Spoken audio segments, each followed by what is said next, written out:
Yes. Good morning to all. The Internal Quality Assurance Cell of St. Xavier's College for Women, Aluva in Kerala is happy to organize this international webinar on contactless teaching and learning pedagogy by Dr. Kandapan Balasubramanian from Taylor University, Malaysia. I request Ms. Ninurose, Assistant Professor of Commerce Department, to introduce the resource person and welcome all to the session. Thank you. Over to Ninu. Good morning, everyone. We, the IQSC team of St. Xavier's College for Women, Aluva, is really privileged to organize a webinar on very relevant topic, contactless teaching and learning pedagogy. At the very outset, I would like to welcome our dear principal, Reverend Sister Dr. Shalini, who is the strongest motivator for all our NTVs. Welcome you, sister. And today, we are really blessed with the presence of eminent resource person, Dr. Kandapan Balasubramanian, Associate Professor, School of Hospitality, Tourism and Management, Taylor's University, who has embraced the technology as a part of teaching and continuously empowering to innovate himself with the latest developments in technology. His contribution in the field of innovative teaching is highly appreciated through various awards and stewardships like Apple Distinguished Educator, EMAS Award for Education, Gold and Bronze Medals, and many more for her innovative contribution in borderless teaching. Welcome you, sir. I would also like to welcome our strong and enthusiastic IQSC coordinator, Dr. Sheena Xavier, who always guides and supports us in all our initiatives. Welcome, ma'am. Last but not the least, I would like to extend a heartfelt welcome to all the participants from various corners of the world. Now, let's move on to the session. Please. Sir, could you hear me? Sir? Yeah, can you hear me now? Okay. Yes, sir. We can hear. Thank you so much. Thank you so much. You can take out this. So I'll take the session. Thank you so much. Good morning and good afternoon, or maybe good evening if somebody in different part of the world. First of all, I would like to thank the St. Xavier College for organizing and inviting me to share a virtual platform because we all believe like sharing is caring. So as an educator, we must share to grow ourselves and also to grow the community, right? So without further ado, please allow me to share the screen.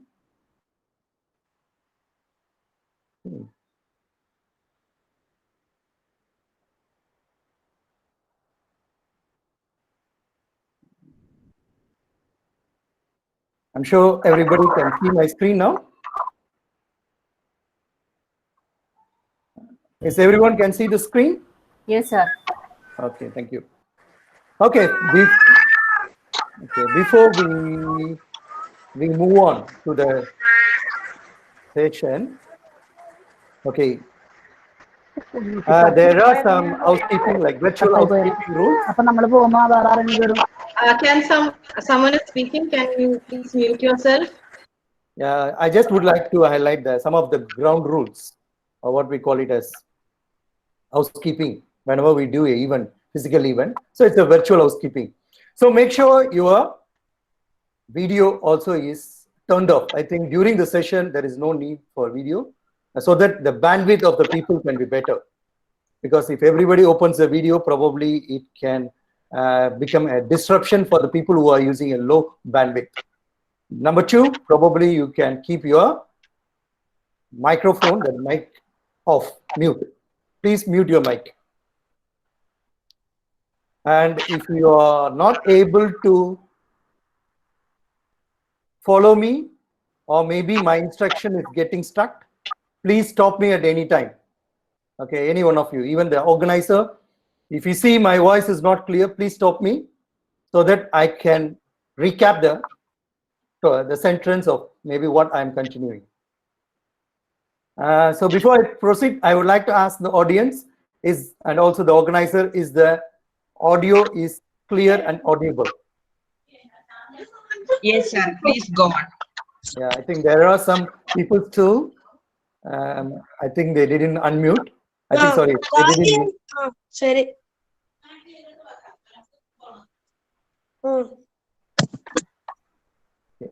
It's okay. It always happens. Because we also need to understand as educators, staying at home, attending webinar is a challenge, like managing family, and so no worries. I don't mind if there are background noise with kids. Okay, the topic which has been given to me is a contactless teaching and learning pedagogical approach. So thank you so much again for the St. Xavier College for Women, especially Dr. Nino, who contacted me, and also I visited the campus, I think last year, if I'm not mistaken. So this is a quick summary. They already told me, so I'm not going to explain again. So I'm also an Apple distinguished educator, and very important, I give a lot of importance to the innovation, service innovation in terms of teaching as well as in terms of research. So sometimes even I use my teaching itself as a research.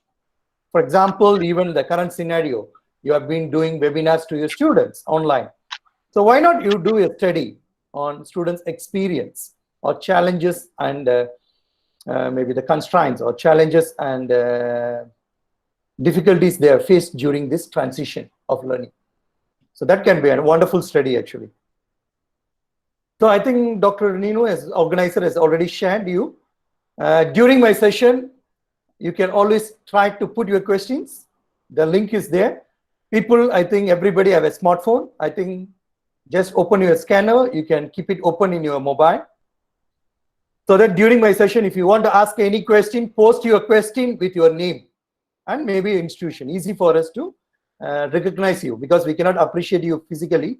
Probably by calling your name, we can really do a virtual recognition. So I would like to start with the quote today, just to honor the educators, because we celebrate the Teachers' Day in India on 5th September, but in Malaysia it was over just 2 days back, because every country they are celebrating different. So we celebrate Dr. Radhakrishnan's day like 5th September. He told teachers should be the best mind in the country. So why I'm trying to put this here, I can take even the people who are attending or probably who are participating in this webinar. You have a positive mindset. You have a mindset to learn, urge to learn. I think that will take you, that will travel you to the next part of your life. So that means as a teacher, if you don't have a mindset to learn, that means what we say, unlearn and relearn, then how you are going to transform the learning to your students? That's what Dr. Radhakrishnan was trying to say. So the teacher is the one who is the best mind in the country, in who brings the mind in the country. And another side of Swami Vivekananda, he says, take risk. So when I say take risk as an educator, you must take a risk in your new learning approach. Okay, try something different, be innovative, be creative. Okay, be creative, be innovative, try something different. Yes, it is a risk. Sometimes you will succeed, sometimes you fail. I can hear some very background noise. Somebody, can you mute your mic? I think it's like some instrument. I muted it. Yeah, thank you so much. So what I'm trying to say here, as an educator, you must take risk. Don't think only business people should take risk. As an educator, you take risk in the learning space, in the learning assignment, learning task, learning environment. Okay, and probably projecting your institutional image. Of course, you will fail. But when you fail, you can guide and you can become better. Even a lot of, probably during my introduction, they told, okay, I won awards all. It's not like first time I'm just participate and get the award. A lot of failures, right? Even like Edison or probably recent like Steve Jobs, everybody. I think everyone who's successful comes from 1,000 failure. That's why we always say like, don't miss the big mistake to learn a good experience. Okay. So when you succeed, you lead. When you lose, no problem. You can guide your peers. That's what Swami says, Swami Vivekananda. Okay, I would like to start with, before moving to the contactless learning, I just would like to ask,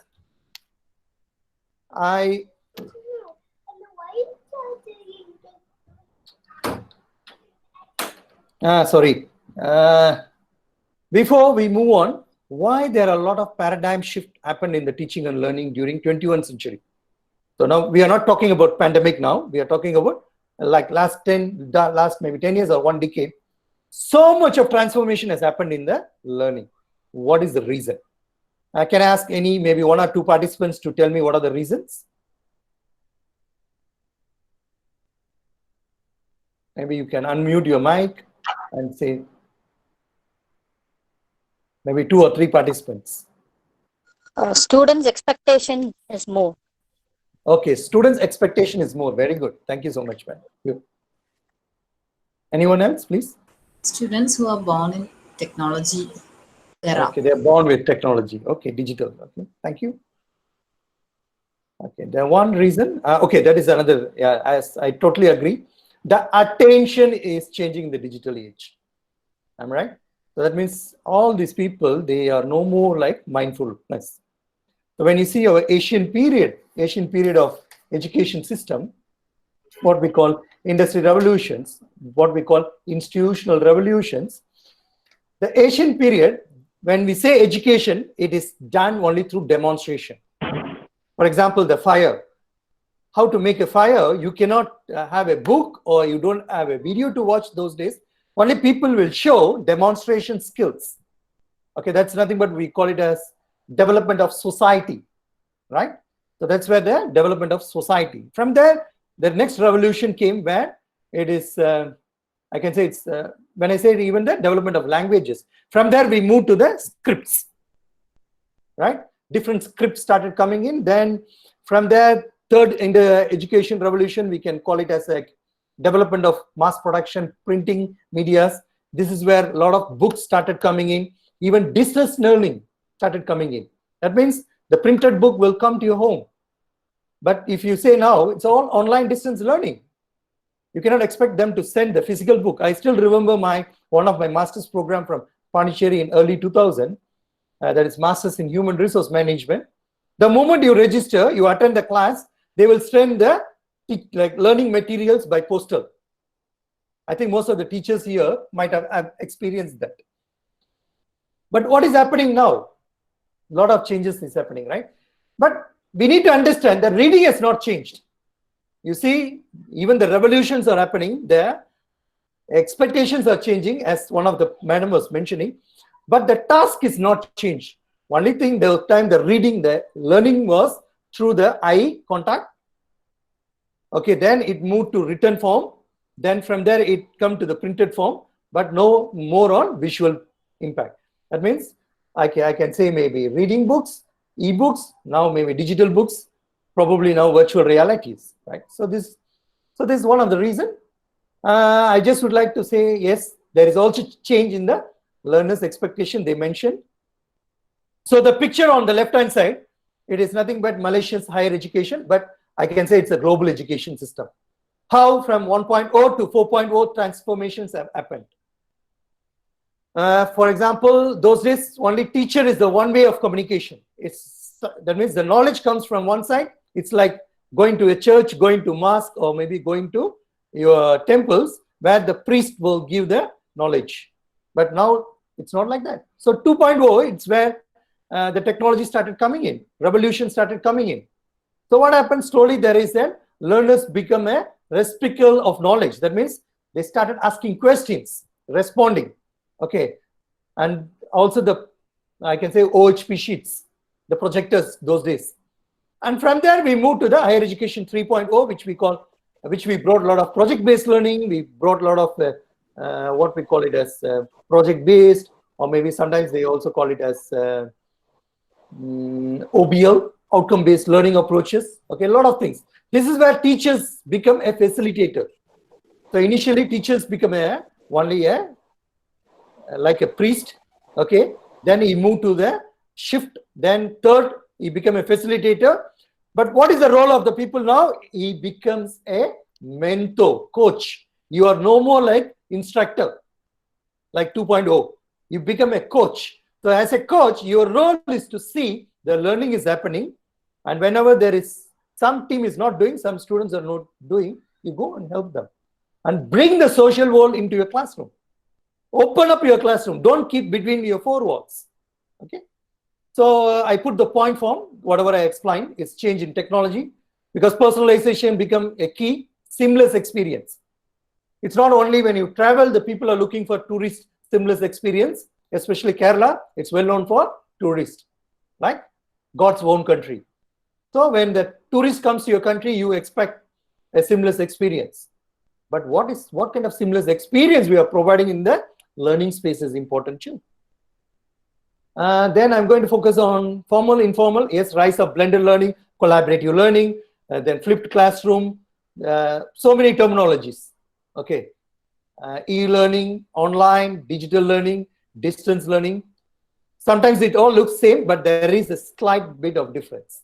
And integration of gamification, simulation, because the students prefer to be, especially Gen Z, they like experience and engagement. Okay, now I come to the topic of today's session. Okay, so why contactless learning and teaching has emerged? Number one is because of the COVID.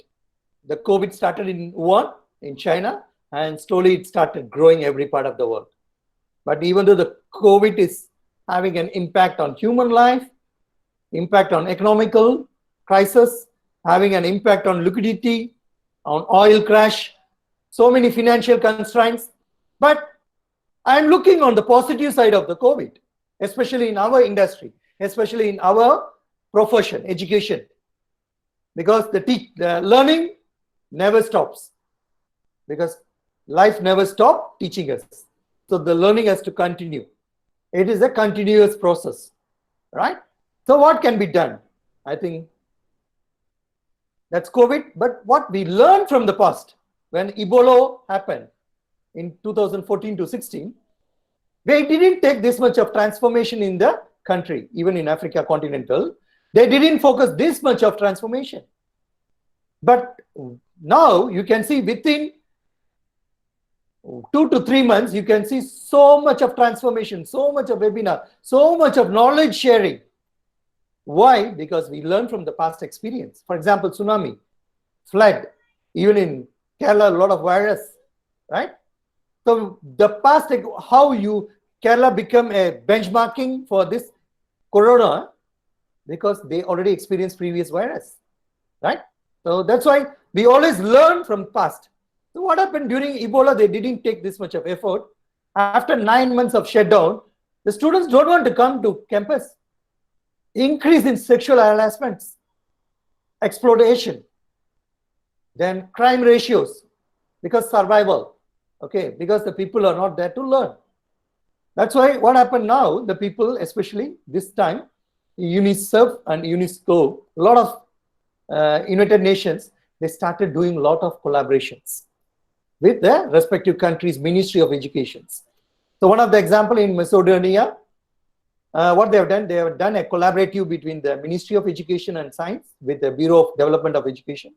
Because one of the big question always, technology is accessible, reachable to entire part of the world. It is not 100%. So what they have done, it's a broadcasting. Even in China, what they have done, they included in their broadcasting radio. Okay, even in Malaysia, they included in their cable networking system, Astro e-learning approach. So I think even in India, like Airtel, even though there is no technology, I'm sure that every house they will have a cable. That means what we call it as media, right? So maybe it can be Airtel or it can be Videocon. So why not we integrate the learning into that? That's my question. So what UNICEF Global Chief of Education is saying, unless we collectively act, that means as a global educators, we put it collectively act to protect the children's education, then probably we feel the burden long we have beaten COVID. In the most vulnerable communities, the impact will span generations. So what he is trying to say, we have to be collective intelligence, we are put it together, we act together. So impact of the COVID in education sector, everybody knows, I just put a glimpse. The schools have been closed, 192 countries. I think now the figure is 1.5 over billion. This was March statistics. Now it has increased a lot, even the country-wise. Massive increase in workload for teachers. The work from home is not easy. It is, I can say, it is 3 to 5 times more time consumption, resource consumption, so many constraints. Revisiting the passing percentage. That's why all the universities start looking on alternative assessments, because we cannot do the physical final examination. What can be done? Challenges in teaching, practical and technical modules. What can be done? Social media engagement. Within 2 hours, when the corona is start spreading virally, you can see 500 over teachers have joined LinkedIn, joined Facebook, joined a lot of e-learning platforms, even Coursera, okay, even Tesla, sorry, all this platform. Why? Because the impact of the COVID. So I'm looking on the positive side. Even tailors, we went virtually, even in the March, until probably next month, we are still, sorry. So coming back to the contactless, or maybe you can call it as remote teaching and learning. What is the basic skill required? Number one, as an educator, I'm just sharing from my own experience. There are different experience. I'm sharing from my own experience. I think self-motivation is the kickstart, starting point, self-start. You must have a self-motivation. You must have a self-recognition. Don't expect others to recognize you. Okay, I have done this great initiative. Nobody is appreciating me. Don't worry. Keep doing. At one stage, you will get it. Your self-motivation is like nothing but putting a seed into your agriculture land. At one day, you will get the fruit, but don't expect immediately. Okay. So you keep on trying is something pouring water to your seed. Okay, that has to be there. Number two, good organization. Okay, when I didn't put much of the points, but I want to explain. When I say good organization, we need to understand that managing your classroom physically is different. Managing your classroom online is totally different. So the time management skills are very challenging. Even I am learning, to be honest. Doing this kind of online, I'm doing since 2014, but still I'm learning. Because you see, if it's a physical classroom, when your class time is over, you can see the next lecture is coming near the door. The students will indicate. But here, nothing is happening because you're not seeing the students. So sometimes we will be going out of the time. So we must really follow our time limitations. Number three, resources. So when I say resources, try to look for there are two ways. Whether you design your own resource, but you are a starter, beginner, you're looking for resource, how to get the resource. Only one choice. You have to actively participate in the social media. There are so much learning happening, so much sharing happening. Go to YouTube links, subscribe yourself to the good speakers. There are so much blogs, so much of Facebook, LinkedIn. People are sharing what they are doing. So I think you will try to interact with them, connect with them. You'll get a lot of answers. I can say it's your connectivity, resources. I can say it's a digital resource. Number four is familiarization. I think there is a small computer. I should not be there. Your computer skills. You must be familiar with the computer. No choice. It's a time for you to get the new digital skills.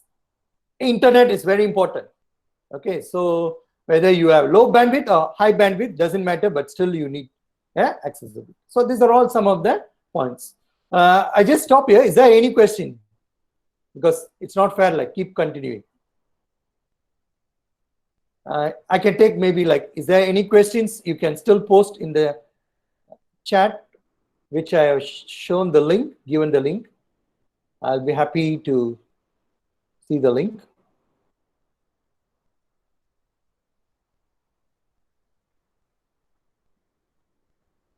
So please post your questions there if you have any. So I'll come back. Okay, so if no question, I continue.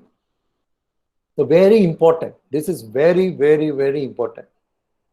That means either it's a contactless class or it's a remote learning, online or physical learning.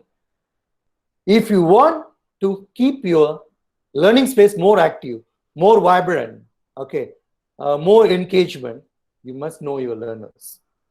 In terms of number one, cloud sharing. Okay, whether you have a platform to share your content. It can be learning management system, probably your institution implemented, or maybe invested on learning management systems such as Moodle or Blackboard or Global Classrooms, or maybe it's a WhiskIQ classrooms, so many classrooms, okay? So you must share all your informations, what is happening, that's number one. Or create a group with your students in the social media. So when I say social media, it not necessarily only has to be Facebook, even it can be WhatsApp, even it can be like Edmodo, even you can create in LinkedIn. Okay, so there are a lot of social media platforms available. Make use of it. Don't think social media always is something to do with disruptive market. Try to make use of it. Create a group, learning group. And even as a teachers, if you're teaching similar modules, okay, this is where you can bring the collaborations. For example, since Xavier College can collaborate with probably like St. Francis College, or maybe from Amit University, or maybe from Anna University. Create a group between your educators so that where the knowledge can be shared. So those resource people, you can use it for your classroom. Think about it. Or probably you can, as I mentioned, you can use the learning apps like Edmodo is there. So many platforms are there to share you. But it is very important for you to have a cloud sharing, but ask your students which they prefer. That's what we call prior knowledge. And always try to have a prior knowledge. That means recap of your previous class. Why we do that? To test your contactless learning performance or classroom learning performance. Okay. Because if you keep on doing the contactless classroom without testing the previous knowledge, that's why I always test your knowledge. Start your class with some activity. That's very important. It's a simple activity. Okay, today I'm going to start a class with maybe can we have 2 learning outcome you learned or 2 skills you learned in my previous class. So I want you to discuss. Create a blog. Ask them to post it or use your chat box. Inspire them. If someone is really posting good thing, inspire them. Okay, I think very important engagement, digital engagement with the students. Number 3, global access. So we need to understand that, especially my case, I have students from China. There are students from Denmark. There is a student from Kazakhstan. There's a student from Indonesia because multicultural learning space. Okay, so we must really understand the global access. So when I say global access, I cannot use Google Classroom when I have a student from China. Because the China, they don't keep their Google platforms, even Facebook. So this is very important for you to understand where your students are currently in. Whether they are in their own space where you are, for example, Kerala or Malaysia, or they are in overseas, look for their connectivity. That's very important, actually. You must know your students. Number 4 is your phone access. You must reach. I think it's very important for you to connect with your students at this juncture. At this pandemic time, you must have the students' phone number, create a group so that you can reach your students. The students can reach you if they have any difficulties in the virtual classroom. Okay, so that it's mainly to align to the access of the classroom. Number 5 is very important. They must have checked their internet services, whether they have connectivity. They don't have connectivity all the time, 24 hours. Whether they are staying in a rural area or where there's a low bandwidth. If they have a low bandwidth, if you're running a class using Zoom, there is no point of learning. Learning is not happening there. Okay, so you must really think. Or maybe all your students, 80% of students, they don't have internet all the time. So there is no point of going for a synchronized method, real-time learning. You must approach the synchronized method. I'm going to talk a little bit later. So I think it is very important for us to know the learners, not only on this. There is also other things, how to design it. Okay, how to establish. That means how to design your contactless class. Number 1, first, you must establish your class. Number 1, identify the learning outcome. Very important. Since it's a contactless classroom, you can keep on talking something which is not really relevant to your learning. No, it's not. Check your syllabus. Take your lesson plan of the day. Or probably we do have module sites. Okay, because the students get access to all this thing. So make sure your learning is happening in aligned to your Yes, anything? Yeah. Is there any identification? This is very important. Okay. Number two, think differently. That's what we call revising. Okay. So how you can revise your learning in a different. So you have to think differently, be innovative, be creative. That's what we say. For example, you have watched a video. Hello? Okay. Excuse me, sir. Yes, madam. So there is a problem. Someone is saying that the Mentimeter, the word limit is only 25. Only 25 letters are being allowed. And questions have been posted in the chat. So if you are willing, I can read out the questions. Okay, let me change. Oh, okay, is it okay? Give me a second.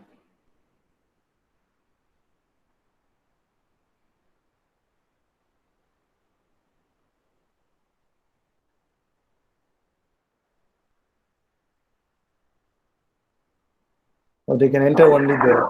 Okay. Yeah, they can only enter, I think, 25 letters or something.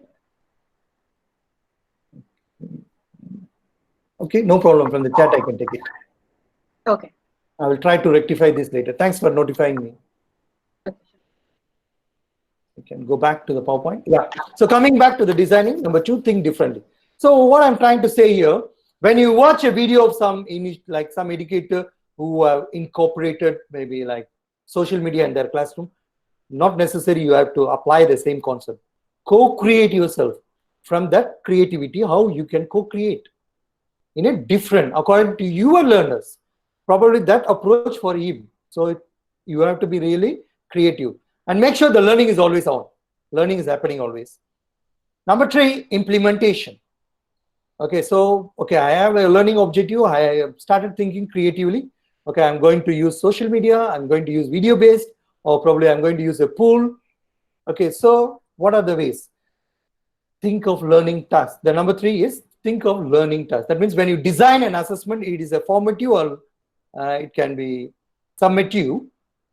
You must know your learners' readiness and be fair. Fairness. Fairness in designing your assessment is very important. Have a flexible instruction. That means don't limit the students, because when you go to alternative examination, you cannot limit, like your question should be very creative. It should challenge them. Don't give like a question same like a final examination. You must give some kind of open-ended questions, testing their creativity. Okay. Number four, performance. So that means measuring performance, multiple evaluation method. Not necessarily always you as a teacher should evaluate. Bring the peers. For example, you are doing a group project as an evaluation, as an assessment. If there are 5 groups, maybe when one group is presenting, group 2 will be the control group to evaluate them. When group 2, group 3, group 3, group 4. So bring that evaluation skill, peer evaluation skill, so that when they go to the future workforce, they know how to evaluate their peers. It's very important, so that you can also breathe, see how this is where you bring more students interaction. What we call it as teach less, learn more. Okay. Number 5, check for the performance. It's very important to check for the performance. Always ask your students, see what the learning is happening, what are the issues, ask their experience through feedback. It's very important. Students' feedback is very, very important in every end of the class, so that you can improve. That shows your reliability and validity of the new teaching innovation you are doing. That's how you need to design. This is some of my design. You can have your own design. Okay, since I keep on talking about design, I must show some example. How I transformed myself during the pandemic. This is an example. So what I have done, it's a borderless joining hands with contactless learning. So what I have done, because I am teaching a hospitality business module simulation, there is a big element of revenue management. So what I have done in my class, I invited one of the professors from Singapore Institute of Technology, associate professor. So I asked him, sir, I would like to invite you for a sharing session. This is the learning outcome for today. So this is my students. This is the students' background. I given everything. Then I did a virtual sharing session, which I call it as borderless joining hands with contactless learning. Because we always look on technology integration only, because technology, apps. There's also human. Because most of the time in this transformation, I focused on HAI, human AI. When I say AI, it's not artificial intelligence. I focus on alumni and industry. I put it like alumni and also academic industry integrations. Okay, so that is the new terminology I started using in my teaching and learning model. Okay, so which I call HAI model. I'm developing that model through. Another event what I've done. So we did a pandemic pedagogical during April, we did it. So I was organizing it. So as a co-moderator. So what I've done, okay, we will bring not only academicians, we will bring the students to the forum, roundtable. Ask the students what are the issues. How was their experience? So the bottom, the 2 students and also different discipline educators. So we all bring, and also there was one overseas educator who is the administrator, okay, who is an educational technology center director. So we bring all these people for during my class time. So I did a international virtual roundtable discussion, so that we involve our students. The students also speak. We provide our students to ask questions to the panel. Okay, why you are doing this? Why? So new pedagogical approach. This is another way which I have done. I'm just showing some of the examples. So because when I talk about go contactless, I should show the example, right? That's the true inspiration. Like I believe always, if you showcase something, you try first. That's a true leader. Number 3, it's a panelist where I also participated in India. I also invited my students to participate. Not only my students, current student, even the alumni. So what we discussed on the current scenarios happening in the industry perspective. Because we should not always talk on academic point, we also provide a platform for the students to do this. So this is where we talk, there were chefs, there were GM, there was also industry panel, so many people. So it was, I can say it is a 360-degree sharing session. The students gain knowledge as a border. I always call it as borderless. So from India to Malaysia and also other countries. So when I say alumni stands for, so I invited one of my students from Kazakhstan who is an young entrepreneur who did his diploma degree and master's from Taylor's. So I just, through the social interaction, I told, okay, I'm teaching this module. I know you went through this module. This is for master's program. I said, can you share me how the learning really helped you and how you started up your company? Can you share some of your journey from student to the digital entrepreneur? So this is where we need to bring new ideas to our classroom. This one, I did a panel discussion. This was during March. So what I've done, I was teaching the service quality management module. So I choose a topic like how the quality, like managing quality assurance during this pandemic. So hospitality industry perspective from academic and industry. That's what I put AI. Okay, so I bring an academician from overseas and also an academician from my own institution. And also I brought a general manager and also a public relation manager. So we open a virtual panel discussion. So it is open to my students and also other students, even the students from other country, that especially one of the speakers is from Philippines. She's executive director of one of the institution. So their students also participated, their staff also participated. You see, there is a very diverse learning is happening inside this forum. Okay, but who creates this? My question is, who creates this? It's an educator. So the educator should be inspired. There is no recognition, okay, probably at the moment, but people will start contacting you. That itself is a recognition.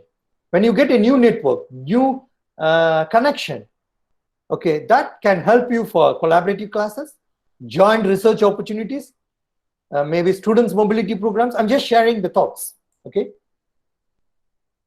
Not only on that, we also go and share. That means I was invited to one of the college in Kerala.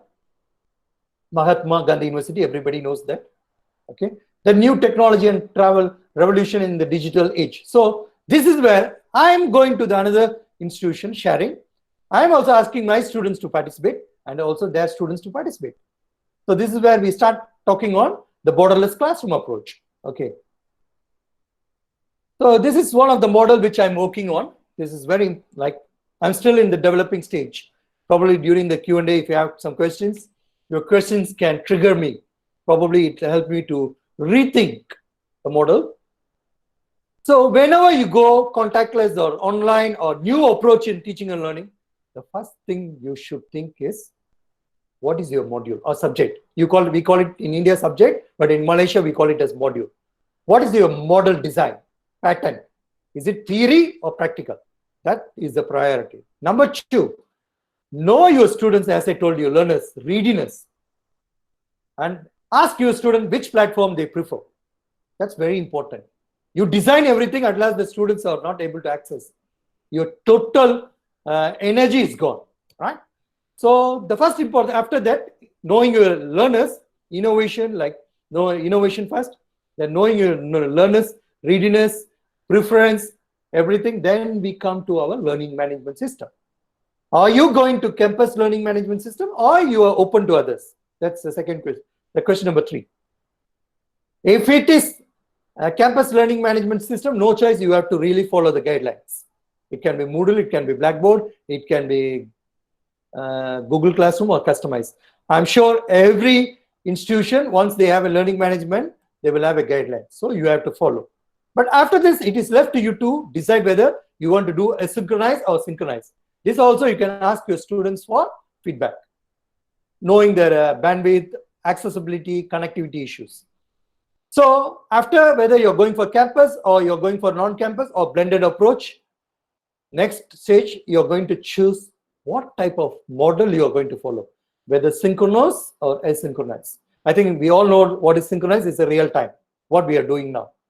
Asynchronous is a recorded version. That means that is what we call it as self-paced learning. Okay, that students can learn on their own time. So when it comes to synchronized, there are so much is available: Zoom, Facebook, Live, YouTube, Google Meet, then Skype, Microsoft Teams, WebEx, TeamViewer, YouTube Live, Loom, WhiskIQ. So these are all the platforms. You can choose either one of it. When you go for asynchronized, like Screencast-O-Matic, it's just a screencasting recording platform, free. PowerPoint itself, we can do the recording. Quick Player, Mac, Aculen. Then Powtoon is very good, where you can have animation videos. You can create your presentation as a video base. And Story Articulate is very good, because where you can have a stage, like what we call it as a scaffold model of learning. Scaffold is basically where the learning is stopped, you test the learning, then you further go to the next level. Same like gamification, what we do, like level 1, level 2, level 3. And Camtasia, Edmodo is a very good platform, free platform for learning management. And you can have Zoom for self-recording also. Podcasting is very good, very wonderful tool. It's a radio forecast, like for example, like rural area, you want to talk like community-based, yes, possible, app-based. So once you do this, you know whether you're going for this or synchronized, or sometimes we have mixed method. Then you design your assessment plans. This is where you have to be very creative. Okay, whether if you're going synchronized, it can be real-time discussions. Show some video, split the students into group, ask the students to share what they learned from the video frame by frame.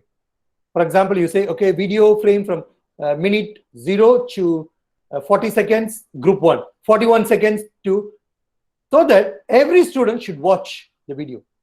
That's one approach. Or probably you can ask all the students to watch all the entire video, give their different opinion. Probably, for example, you are showing a video about tourism. I just take an example of tourism. So what you can do, it's a video of probably like 4 minutes. You break that, you have 8 groups, you break the video after they watch 8 different topics. Okay, I want group 1 to talk about this positive. I want the group to talk about negative. I want how it economically develops, how it can create job opportunity. Maybe another one probably can show how it can reshape your tourism industry. So divide. That is another way. So one task you can do in a different approach. And even the assessment, you can do it like, okay, play the video, then ask the other people to comment. Then when they comment, ask the peers to ask questions to the comments. That is another approach. So there are always be creative. That's it. And it can be simulation-based, gamification, coaching methods, give a task, ask the students to act as a train the trainer so that they learn the organizational skills, leadership skills. So this all can be done through live, even discussions can be done, especially when you use Zoom, you can do the breakup rooms, very interesting. And don't think like when we do the online class, you have to be online 4 hours. Design and task, or say, okay, this task need 20 minutes, I'm going to off the video. I will come back to online after 20 minutes. Let them have their own space. Don't keep them engaged when they do the task. That's very important. That's where the flexibility is there, what we call pedagogy approach. So when it comes to the assessment, when you want to do a synchronized method, like student-faced, it can be based on videos. You ask the students to make a video, submit the videos, or probably you can ask the students to watch some ebooks or portfolios they can design, research they can do, blogs, discussion, social media grouping, so that the students can start commenting in the social space. So when you do all this thing, there is another important thing, your communication too. So even though you have you design your learning management very well, you must have at least 2 different communication. It's very important, at least WhatsApp group or Telegram group, at least during this pandemic time. Okay, because why I say sometimes your students group. To be honest, I maintain the students group since my old time when I started my teaching in Karpam College way back in 2002. Still, I'm connected with the students. Even last year when I visited, I met some of my students after 15 years. Why? Because some students, I also invite them to share sessions. And also I show those students as an example, as a real-time example to my current students to inspire them. That's very important. So I always strongly believe on collaboration and networking. Okay. So how you can, it's a very quick glimpse of how you can make your online during your delivery time, create a storyboard. Okay, what I story when I say digital story. Start your lesson, okay, because for example, today I started my presentation with the facts, why we need this, why the contactless. I can immediately start with contactless, but I start giving a value to the teacher and I told the facts. Okay, so same thing when you're going to talk about, for example, same example I'm taking tourism. You see why I'm talking this. Tell that because of tourism, how they have job opportunities. Show some of the country how they have developed because of tourism. Even Kerala, for example, show their example. Show some global example and also local example. Okay, so create a storyboard in your delivery so that the people are inspired. Number 2, always, as I told, polls, surveys, questions, quizzes can be done so that the students always check. Even during because I'm teaching 4 hours class, which every 20-30 minutes I will check my students. Hey, is my voice is audible? I will do a poll. Is it 70%? Is it 80%? So it is way engagement and also checking, monitoring students. Because we cannot ask the students to on the video because of the accessibility and internet issues. So always try to have multiple frame, what we call micro teaching approach. Okay. Number 3 is non-linear presentation. So don't have one way of learning, that one way of approach. Sometimes ask your students to share their own experience. Okay, maybe you can tourism, you say, okay, may I know which destination you recently visited? Can you share your experience as a tourist? Then bring that as a scenario. When the students share his own experience, okay, if you are going to be the government, how you take new steps to reach this kind of, or to tap this market. Challenge the students. So, or maybe invite some experts to share their class. Open your social platform. Maybe your friends will be online. Ask your friend 10 minutes. They definitely don't say no. Ask them to share. Industry panels will be there. LinkedIn online. Ask them to share. Okay, this is show some from LinkedIn facts. So this is how a non-linear presentation is happening, not one way of approach. Show videos, sometimes show blogs, show reading. So there are different ways. Number 4, you can also do gamification. Okay, so for example, like a lot of gamification apps are available. I even recently see even the the institution, Xavier, they conducted a lot of gamification workshop because so much is available in the market, like Cowgood, Pieces, okay, Socrates, right? Even like bananas, like so many things, okay, available. Even like AR-based Zapper, okay, like if you want to do simulations. So there are a lot of things are happening.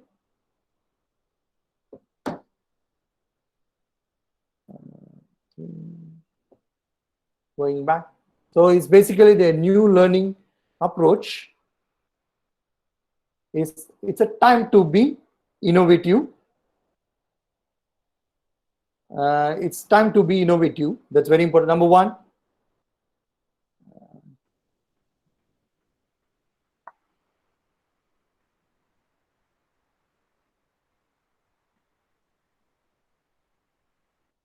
Give me a moment. Can just excuse me for a moment. Meanwhile, I'll check. Is there any questions?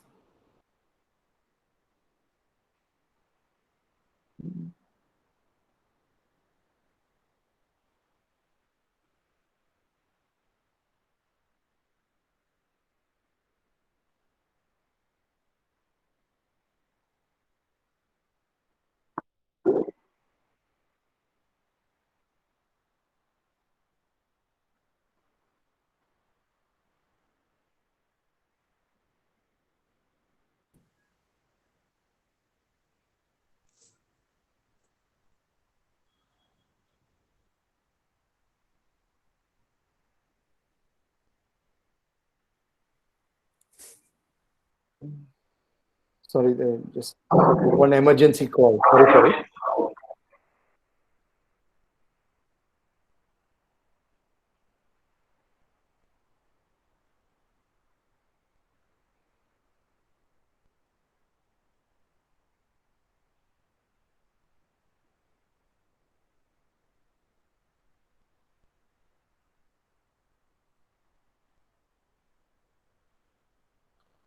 Coming back. Sorry for small disruption. Okay, so coming back to the model. Hope everyone can hear me. Coming back to the model, number 1, navigable. So when I say new learning ecosystem, you have to be creative, innovative. I think it's a time for us to care for the students and also for our learning. So when I say navigatable, it is nothing but the students should understand where to reach you. That's what I'm trying to say. Give a clear instructions. Number 2, support you always. That's why I told you must create a second platform. So always you have to be supportive. So support is very important because the students really need you. Because for them also it's a new experience, like how the different challenges we are facing. For them also it's new. Suddenly they are into physical classroom. Suddenly you are putting them in a e-learning space. For them also it's not easy. So they need time to transform, adapt to the changes. And number 3, targeted. Okay, that means know your learners, target your learning. That's very important. And when I say target, is basically means focus your students' learning approach, especially your learning outcome. And target your students, target the timeline. I think there is some voice error. Is it someone's mic? I can see a glitch of. Number 4, integrated. Okay, so try to integrate it. When I say integrate with the other collaborators and integrate the gamification in your learning, integrate interaction, integrate some kind of creative thinking in your and collaboration. So I think the C values are very, very important, and be transparent.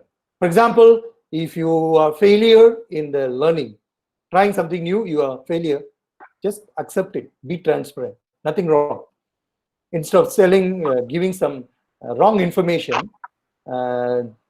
keeping your image good in the students, but they live in an open world. They know better than us sometimes, right? Especially in technological knowledge. So be transparent and ask for opinion. They will do. So the technology during the pandemic period, the students facing technological access. The key takeaway today is basically don't think that education will resume with same rules and protocols like I put BC is before Corona, not before Christ or anything. It's before Corona. New world of safety. So MOE is basically Ministry of Education, emphasizing on redesigning the learning frameworks.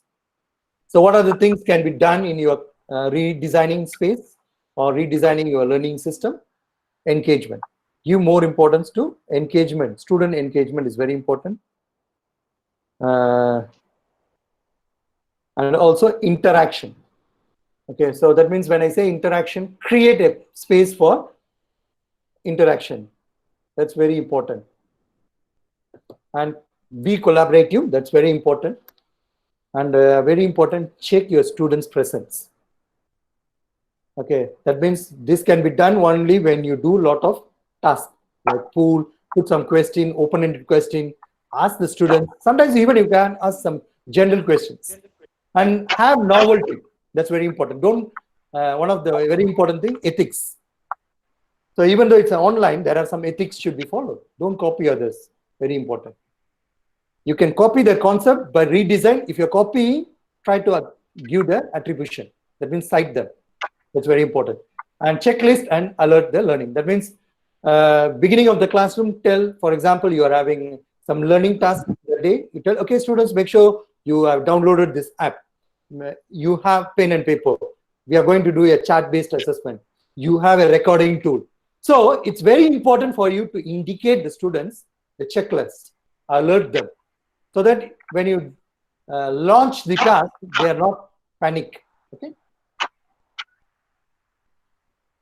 So the platform that has been not only like as educated, the technology, that company also really helping us a lot, like Zoom, Google Meet, MS Word, YouTube, Facebook.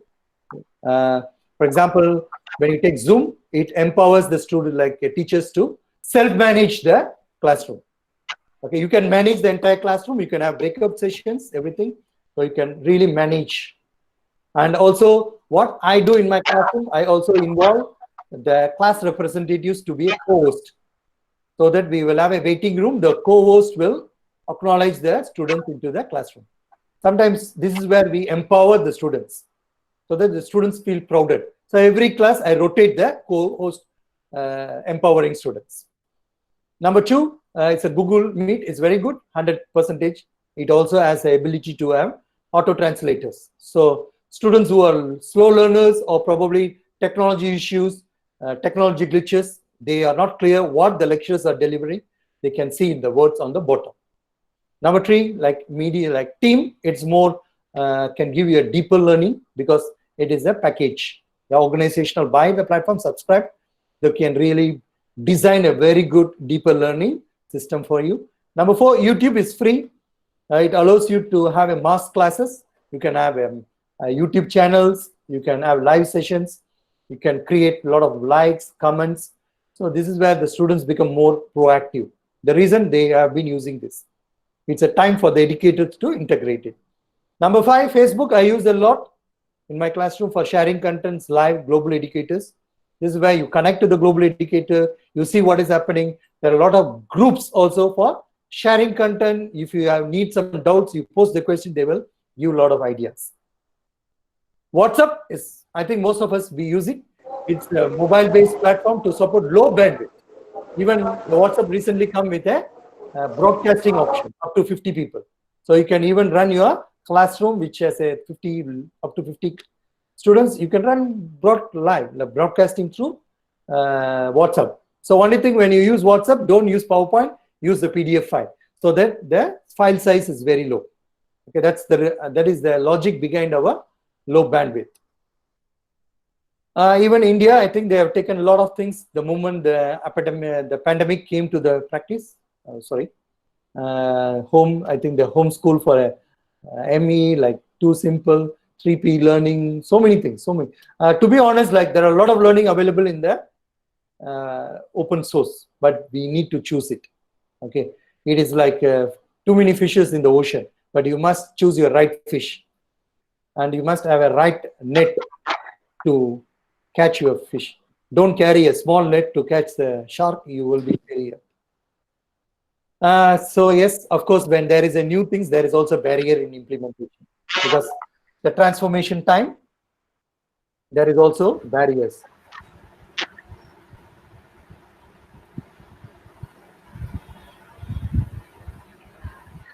Yes, madam. Excuse me, sir. Is it?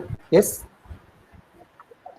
So it seems they are not able to view your presentation. They are not able to see Ask your them to presentation. pin me. They should pin me. There is one particular person who's not able to get in. They're not able to do that as well. Maybe it's others. What about others? Is it too many people telling? Maybe one or two person. 3 to 4, yeah. Maybe No, sir. There is Actually, one we can't mini. see your PPT, sir. you cannot see my PPT. Yeah. Ma'am, it is Is it from available on the the right PDF? side. If you No, from the middle, From sir. the From the middle. middle. Okay. Yeah. I will unshare and stop sharing, and I will share again. Your screen is visible, but your PPT is not visible, sir. Wait,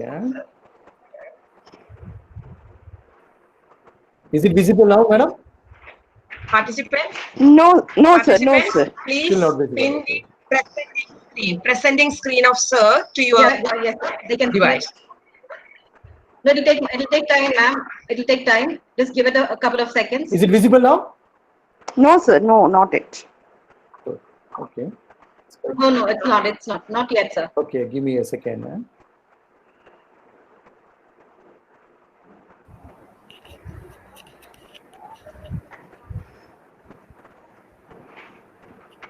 Some of them have pinned your presentation, and that is why they are able to see. The others who have not pinned they your have presentation are not able to view it.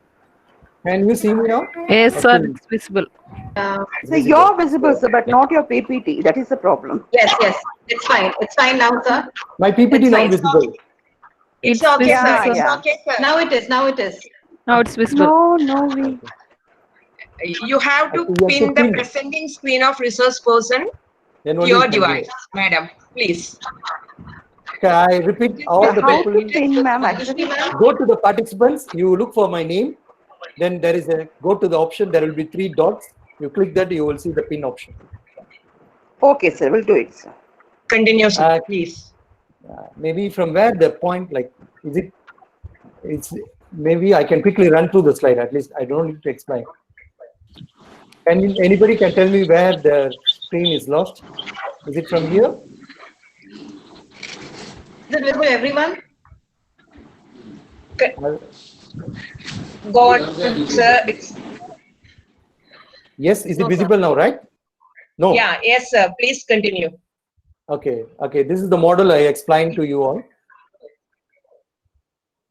Okay, now we are. This is the learning ecosystem I explained, the 5 different Please points. continue. Yes. Yeah, I'm just recapping because of the technology. Go ahead. Yeah, then the key takeaway I explained, like Yes. 6 different ways how you need to do. Yes, sir. Then I explained about the 5 how the technology companies are helping their Yes, sir. education, and how the Indian education system, like Indian government is supporting. So I think now we are here. Here, whenever here we you have stopped. Yeah. So whenever we try new things, transformation time, when there is a paradigm shift, there is a barrier, of course. So what are those barriers? Number 1, it's an infrastructure, probably institutional. I put ICT, your information and communication technology support from your own institution.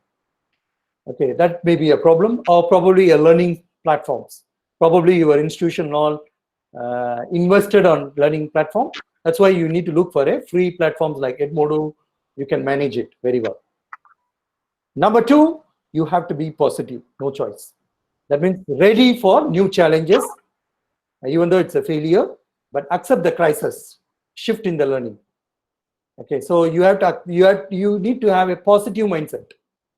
Okay, number 3, your time difference. That's another barrier. My students, for example, some students cannot join the class because they are in Denmark. My class 8 o'clock in morning in Malaysia, for them it's 2 o'clock early morning, like 1 to 2 o'clock early morning. So time difference. So in that case, normally I will share the recorded version of my synchronized class, so which they watch later. They will put their questions for any clarification. So there is also barrier in terms of time difference and intercultural issues. Probably people are not adapted to the online classroom, or probably people don't want to show faces. They say privacy issues. So even when Zoom implemented, like Zoom bombing, a lot of people don't want to be in the online classroom. Even a lot of government, but even Philippines, when they introduced online classroom, immediately after one phase, the government asked to stop the online because the people cannot reach, accessibility issues. So this is based on time issues also. Then number 3, especially many countries, electricity issue. I think especially even in many countries, I don't want to mention the country names, okay, because we need the electricity to run our classroom, right? Even though it is charged mobile phones or charged laptops, it can stay for a certain period of time. Okay, I agree, like a lot of students will be participating in the class using their own mobile phone. So when they use synchronized method, it will die, the battery will die very fast. So you need a strong electricity. That can be an issue. Multicultural students, okay, that's I put multicultural here is probably that students don't have access of electricity. There is also rural areas possibilities. Number 5, readiness. The teacher, student, and also your contactless, I can say, I put CCP. It's a class contingency plan. You must put like business contingency plan, what you have done. Okay, so it's very important for us to know our readiness as a learner, as a teacher. So I think these are all some of the common barriers I have put in the implementation.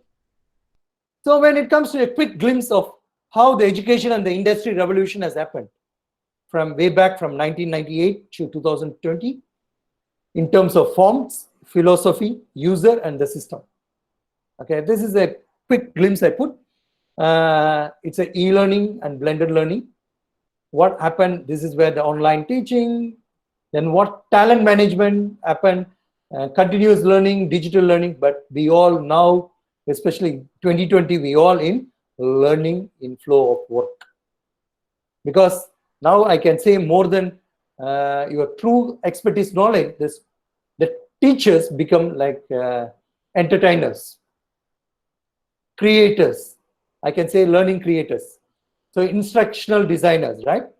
Those days, the instructional designer, there is a different. But now as an individual, you must equip a new digital skill to do your instructional designing, because you have to design your own learning management system. So this is how the shift is happening. Even user, e-learning is more on self-study online, but now digital learning came in 2018, learning every time, all the time. So now, especially the learners, there is no space. That means every area is a space. Cloud is a space. The learning is happening cloud-based. Okay, so you can learn from anywhere, anytime, and anyone can teach you. That's how it is happening now. So there are a lot of philosophy also changes. That's a very interesting model I also worked on in the company, like 70-20-10 model. It's nothing but when the students graduate those days in 2010, a decade back, they go to the industry, they learn more through the experience. And 20% is more like theoretical knowledge, 10 probably. So the same model now we are going to apply in our learning education 5.0. That means the students learn only when they engage more. Okay. So the key for success in future is basically like we need to embrace the technology and human together, create a care of learning. The key for success. So you can reach me here. This is my email ID. My WhatsApp is there, Facebook, LinkedIn, my expert group. I would like to thank all the active listeners who participated, and also I would like to thank the organizing team. So I believe like this is my own quote, which I developed slowly. Like every day is a new day with new learning. Don't worry, every new learning will impart some knowledge, and every new knowledge is a new experience, which will lead you to bring a new set of skills. Okay, stay positive always, and storms don't last forever. So even though there's a pandemic here, it will disappear. We will come through that. So I also take a gratification and special thanks to the principal and Dr. Ninurose Rose and ICT team who are supporting, and all the staff members apart from the participants. Thank you so much. So now I open for question and round.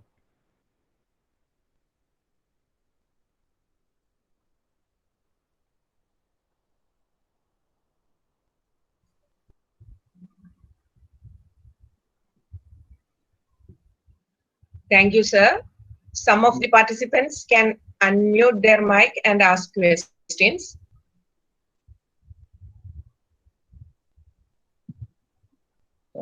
Just close the sharing so that it's easy for you. Hello, sir. Can you hear me? Yeah, good morning, sir. Yes, madam. Very well, I can hear you. Okay.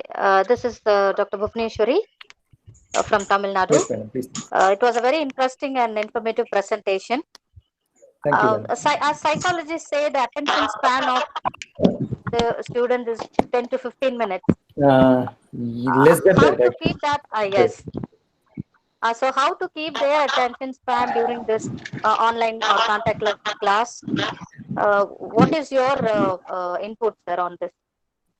Thank you so much for Dr. Bhuvneshwari, right? Welcome, sir. Yes, sir. Thank you for asking a wonderful question.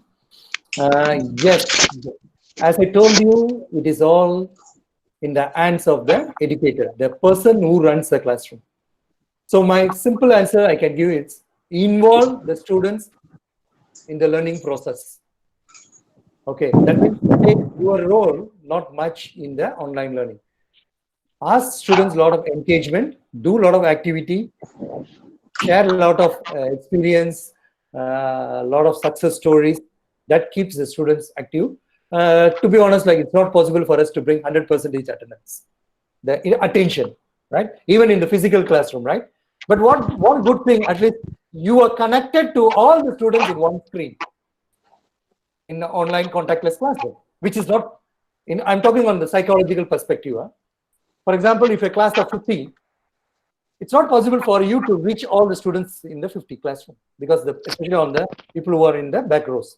But if the students are connected into the screen, when you ask all the students to open the camera, for example, you can see the expression of all the 50 students in one space. That shows the psychological impact, whether your students are really engaging or not. That's why always what I do, try to ask some questions. Sometimes I will call them by name. If they are not attentive, they cannot be responsive. Did I answer your question, madam? Yes, sir. Thank you very much. No problem. It's my pleasure.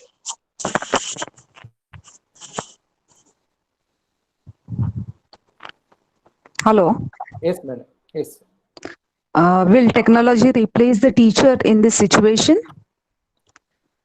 May I know who's this, madam? Can you introduce yourself? Myself, Dr. Bhagyashree Dudhade.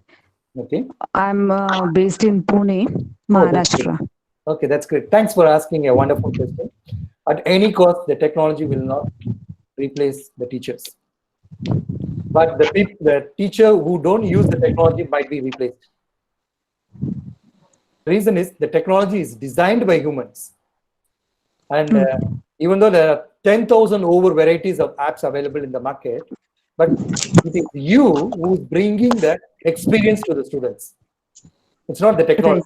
Am I right? Yeah, I think technology is a simple word I can say. Technology is, for example, to give an filter or probably to enhance your learning. For example, your students are losing sight. Your technology is something like you are putting like contact lens, but still the original eye is needed. Without original eye, there is no point of putting the contact lens. I'm right. I hope you are. Yes. You accept my. Did I answer your question, madam? I think you accept my. Yes, sir. Hello. Yes, sir. Thank you so much. No problem. Hello. Yes, ma'am. Yeah. Good morning, sir. This is Jagrati from Ghaziabad. Okay. Can you hear me, sir? Yes, madam, I can hear you. Please go ahead. Yeah. So my question is that how can we handle those students who are very passive? Active student we can handle very easily in virtual classes platform. But what about that passive student who are not very much attentive and they're not responsible? They are not responding in assignment or any other extra activities or whatever the task we are given to the student. So how can we help on that? In digital platforms, sir. Okay, thanks for asking a very interesting question. Even one of my recent, a day back, one of the webinar, they asked how to handle the notorious students. Yeah. That is the question of mine. Yeah. So because we always have, we must have different learners in the classroom. Otherwise, there is no interest in the learning. There is no challenge in our teaching, right? We cannot have all the biggest things. I can just give some of the thoughts. One of the best way is introduce the digital batches reward system. Okay. Yeah, even like one of my colleagues. Okay, what she do? She introduced the card. Like playing cards. When the students are active, she will put the cards. So that when you collect 20 points, for king, it's 13 points like that. She put a point. So when you collect 30 points, you will get an extra point in your assessment. Okay, so that is one method. And what I do in my Zoom classroom, notorious students, I will make them as a co-host. I give a leadership role. Okay. So because once you give a leadership role, the students, especially they have a self-image. They're, especially Gen Z, the current students, they're very particular about their social image. When something is given to them, they want to prove themselves. That's another way of doing. Okay. So there are different methods can be applied. Actually, to be that should be there. Then only we will learn ourselves. Otherwise, we always keep our own way of learning. Okay, so always we must have that. So one way, bring digital batches, reward systems inside the classroom, or probably ask those students to come up with their new teaching tools, or maybe sharing sessions. Okay, so always bring some attention. That helps you. Give leadership roles. Ask them, maybe you can name them, ask them to share. Probably even though they are notorious, maybe try to give some positive comment on them. For example, okay, when you are going to be a leader, when you have an employee like this character, how you handle that? So automatically it reflects. So you put them as a learning zone, then automatically things will change. Did I answer your question, madam? Yeah, thank you. Thank you so much, sir. No problem. Hello? Yes, sir. Hi, Venkatesh from Kanyakumari district. Thank you, sir. Sir? Yes, sir. Go ahead, sir. Audible? Yes, sir. Very well audible. I can hear the Indian Ocean waves. How can handle the rural remote village students, sir, in this challenges learning system? Okay, very good. Thanks. That's a common question I've been addressing for last few webinars. Even one of the slide, Ebola slide I was addressing. Yes, there is a connectivity issue, but I am sure that even though it's a rural area, everybody will have a cable television, cable network, if I'm not mistaken. The people need entertainment at home, right? Television. And they have a cable connection, maybe Airtel or probably. So I think this is the time for, as an educator, to collaborate with them to take that learning, probably like those days we have in channels like Doordarshan, we have Vailum Wall, like agriculture episodes. I'm talking way back before this Doordarshan time. So that agriculture will listen to that to get some knowledge. And before that, broadcasting, radio. Still the people are watching radios, FM radio, for example. So why not you create your learning as a broadcasting? That's another approach. Or if you think there is also some rural areas still, they have the culture of showing the, like the movie theaters. Like they will put a big screen, the people will come to a common zone, they will play the video. So those things can be approached, but only thing is the open space, you put a circle of social space of 1.5 meter. Ask the students to sit so that even still the learning can be taken. The only thing, we have to be innovative. We have to be adaptable thinking. Then I think when there is a will, there is a way, right? So we can reach definitely rural area. Did I answer your question, sir? Thank you, sir. Thank you. Yeah, thank you. Good presentation, sir. Excellent one. Thank you, sir. Thanks, Okay. sir.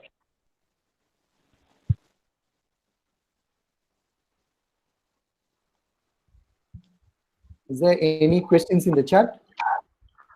Sir, good afternoon, sir. I'm Dr. Vishnupriya from Vellore, sir. Yes, ma'am. Sir, there is a problem when we are handling the lab sessions over this Zoom or whatever be the platform.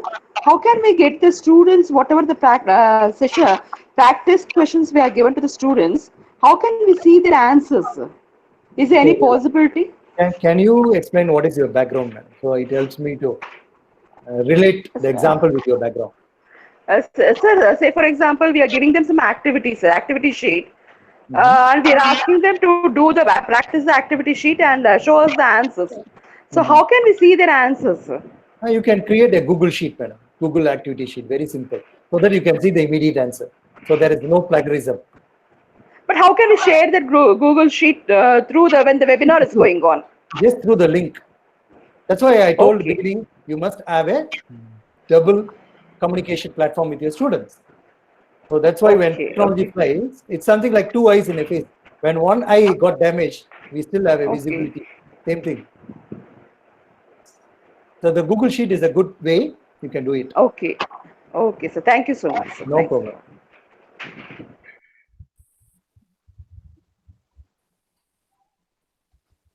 Thank you, sir, and thank you, participants. If there are no more questions, I request Ms. Renjitha to propose the vote of thanks. Renjitha? Yeah, I'm here, ma'am. I'm just waiting to see if there are any more questions.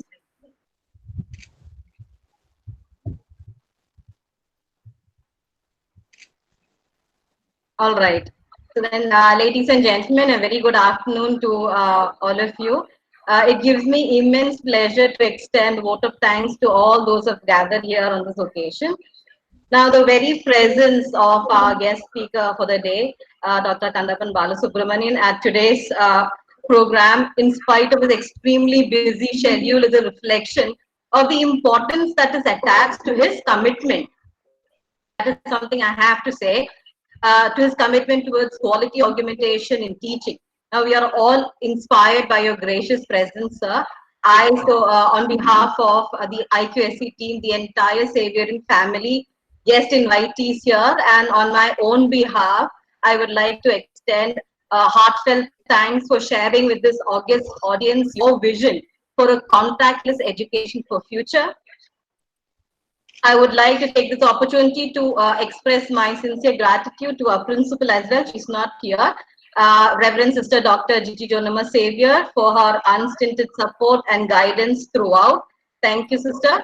It would be remiss on my part if I did not acknowledge the one person who made this come true. I would like to thank our vibrant IQSC coordinator, Dr. Xavier, for her enormous support, her minute-to-minute guidance, I have to say that, and for providing encouragement at every point in time during the organization of this event. Thank you so much, ma'am. I would also like to extend my sincere gratitude to all the IQSC members, especially the Joint Coordinator, Dr. Aparna Lakshman, for her support and valuable guidance. Now, an event of this dimension cannot really happen over time. It requires meticulous planning and an eye for detail. And I have been fortunate enough to have been partnered up with Miss Ninurose, who has made this possible with her determination, her grit, and her gung-ho spirit. Thank you so much, Nino. Last but not the least, I would like to take this opportunity to extend my most sincere thanks to all our guest invitees who have joined us from different destinations. Thank you so much for your support and cooperation. I hope the session was informative for you. Thank you all. Thank you. Thank you so much. Thanks, participants. You can always reach me through my contacts. So I'll be happy to collaborate, share. We